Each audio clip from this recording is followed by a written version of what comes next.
হরে কৃষ্ণ, রাধে রাধে। তনুশ্রী ঠাকুর ঘরে আপনাদের সকলকে স্বাগত। ভগবানের কৃপায় সকলের জীবন সুন্দর হয়ে উঠুক এই কামনা করি। আপনারা যদি ধর্মশাস্ত্র, দেবদেবীর পুজোবিধি, ভগবানের নাম গান ও বাস্তুশাস্ত্র বিষয়ে জানতে ইচ্ছুক হয়ে থাকেন তাহলে সাবস্ক্রাইব করে আমার ঠাকুর ঘরে যুক্ত হন।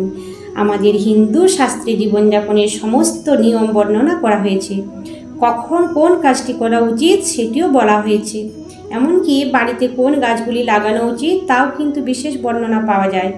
বাড়ির আর্থিক সমৃদ্ধি বাড়াতে চান, আপনারা বাড়িকে কলহ বিদ্বেষ থেকে মুক্ত করতে চান, তাহলে এই গাছগুলি আপনারা এই সপ্তাহে বা আজকেই বাড়িতে লাগান এবং আপনার বাড়িতে নেগেটিভ এনার্জি প্রদানকারী গাছগুলি আজকেই বাড়ি থেকে এবং বাড়ির আশেপাশ থেকে সরিয়ে ফেলুন।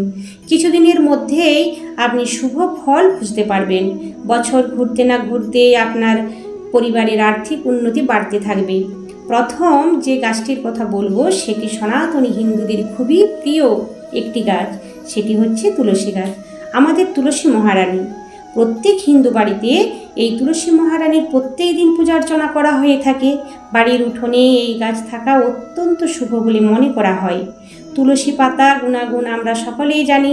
তুলসী পত্র ছাড়া ভগবান শ্রীকৃষ্ণের পূজা সম্পূর্ণ হয় না এবং তুলসী মাতাকে প্রসন্ন না করতে পারলে বৃন্দাবনে প্রবেশ মিলবে না। তাই তুলসী মহারানীকে বাড়িতে স্থাপিত করে পূজা অর্চনা করা আমাদের সকলেরই অত্যন্ত প্রয়োজন। দ্বিতীয় যে গাছটির কথা বলবো সেটি হচ্ছে নিম গাছ। নিম গাছ খুবই উপকারী একটি গাছ। এই গাছের ঔষধি গুণাগুণ সম্পর্কে আমরা সবাই জানি। এই গাছটিকে বাড়ির উত্তর পশ্চিম দিকে লাগালে এবং প্রত্যেক দিন স্নান করার পর এই গাছে জল ঢাললে বাস্তুদোষ দূর হয়। আপনারা নিশ্চয়ই জানেন এই গাছের কাণ্ড দিয়ে জগন্নাথ দেবের অবয়ব তৈরি হয়েছে। এই গাছটি আপনার বাড়ির উত্তর পশ্চিম দিকে লাগানো থাকলে আপনার বাড়িতে কোনো অশুভ শক্তি প্রবেশ করতে পারবে না। 3 নম্বর গাছটি হচ্ছে অপরাজিতা। এই অপরাজিতা গাছটি আপনারা আপনাদের বাড়িতে লাগালে অত্যন্ত শুভফল প্রদান করে। এই ফুলে ভগবান শিবের, মাতা পার্বতীর পুজো হয়ে থাকে। এছাড়াও আপনারা আপনাদের বাড়িতে লাকি বাম্বু, মানি প্ল্যান্ট, হলুদ গাছ লাগাতে পারেন। হিন্দু দেবদেবীদের পুজোয় হলুদ খুবই গুরুত্বপূর্ণ একটি উপাদান।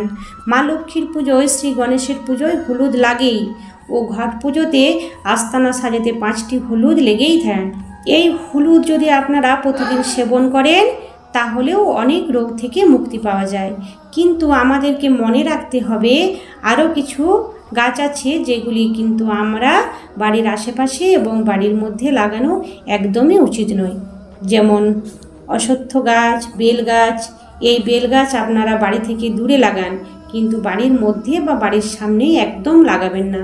ক্যাকটাস গাছ, আমরা বাড়ি ডেকোরেশন করার জন্য ক্যাকটাস গাছ লাগিয়ে থাকি, কিন্তু এটি আমাদের বাড়িতে একদমই লাগানো উচিত নয়। হয়তো এই গাছটি আপনার বাড়ির অশান্তির মূল কারণ হয়ে দাঁড়াতে পারে। এছাড়াও বাবলা, শিমুল, বাঁশ গাছ, কলা গাছ, এই গাছগুলি আপনার বাড়ির মধ্যে এবং বাড়ির সামনে একদমই লাগাবেন না।